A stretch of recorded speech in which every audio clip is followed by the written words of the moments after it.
put a kitchen chair under the handle that night. The next morning, the chair was in a slightly different position, still under the handle, but turned, maybe 15 degrees, the way it would be if someone had tested the door from the other side and then carefully eased it back. I packed a bag and called Derek to come get me. While I waited, I called the non-emergency police line and told them what I'd noticed. The officer I spoke to was patient, if skeptical. He agreed to send someone to do a walkthrough. 2 officers arrived. They went through every room, checked every closet. Then they went to the basement. I waited in the kitchen. I counted the tiles on the floor. 48, with 2 cracked near the sink. I heard them moving below me. I heard one of them say something to the other, too low for me to make out. Then they came back upstairs and the first officer looked at me with an expression I still think about. He said, "Ma'am, there's a sleeping bag down there and a water bottle. Looks like it's been used recently. Someone had been living in Karen's basement. For how long, they couldn't say. There was no one down there now." The basement had a small window on the far wall, original to the house, old wood frame, and it had been opened from the inside. The cardboard wedge I'd seen in the storage room window upstairs, it had been moved. There was a fresh groove in the paint on the storage room sill. Someone had come up that way, or gone out that way, or both. Karen came home 2 days early. She went pale when the officers told her. She said she'd had a locksmith out 6 months ago after losing the spare key. She thought nothing of it. They never found who it was. I think about the hallway light sometimes. How it was on, and then it was off. How someone walked past that door while I was lying 12 feet away in the dark, perfectly still, telling myself rational things.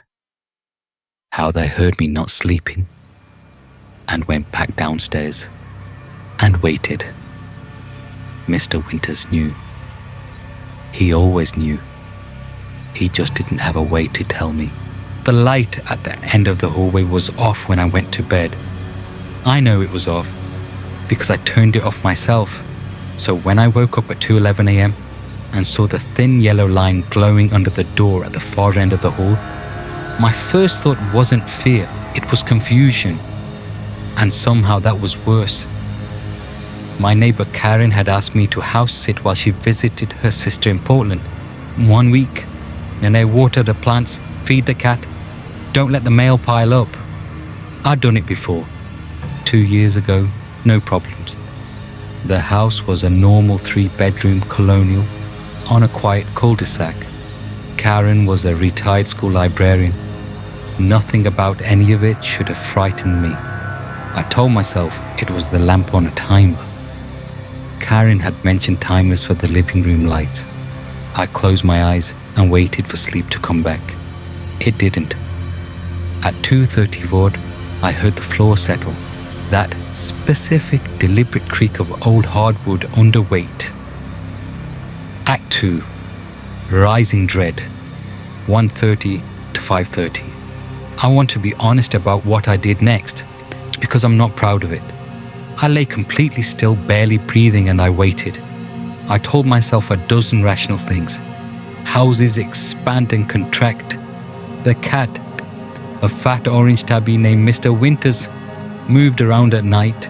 The refrigerator compressor sometimes kicked on and rattled the pipes. I'd read those explanations somewhere. I repeated them to myself like a prayer. The light under the door went out. I don't know why that was scarier than it being on, but it was. Darkness has its own sound. The house felt different after that. Heavier, like something had shifted in the air pressure. Mr. Winters, who had been sleeping on the foot of my bed, suddenly stood up, stared at the bedroom door.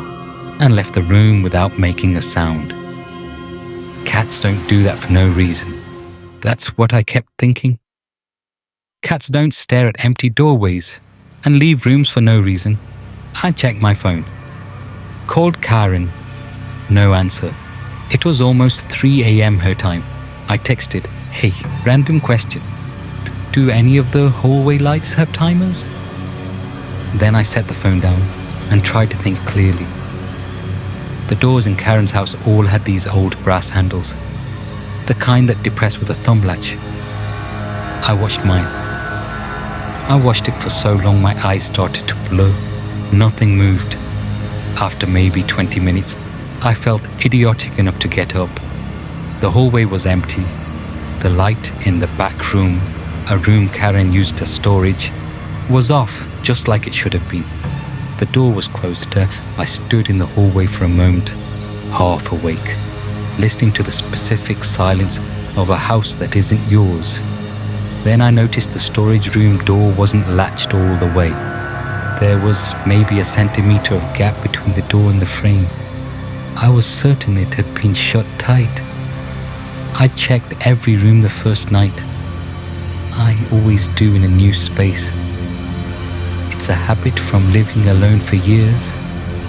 I checked the storage room specifically because it had no window lock, and I'd had to wedge a folded piece of cardboard under the sash.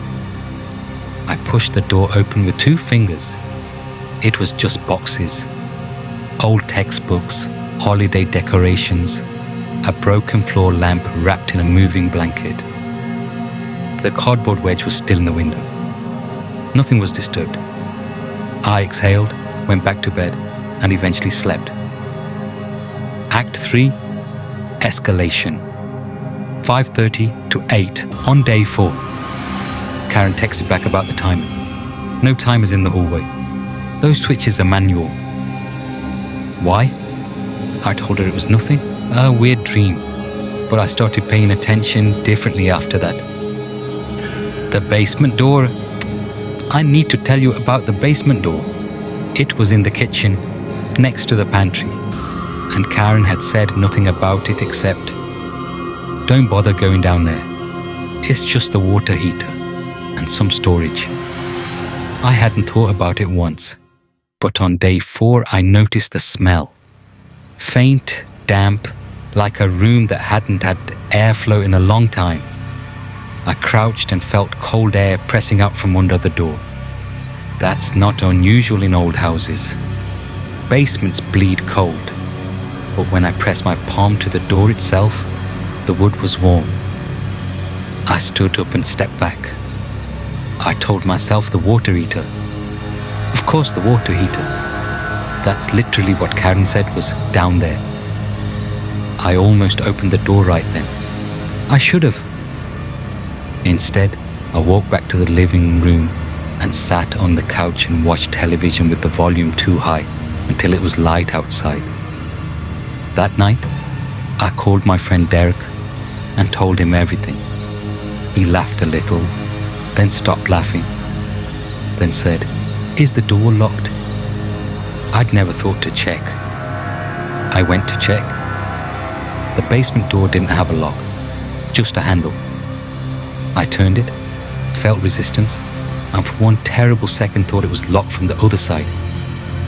Then it swung open and cold air poured out around my ankles, and I smelled it. That specific, damp, enclosed smell. And I heard Derek's voice through the phone saying my name. I shut the door and told him I was fine.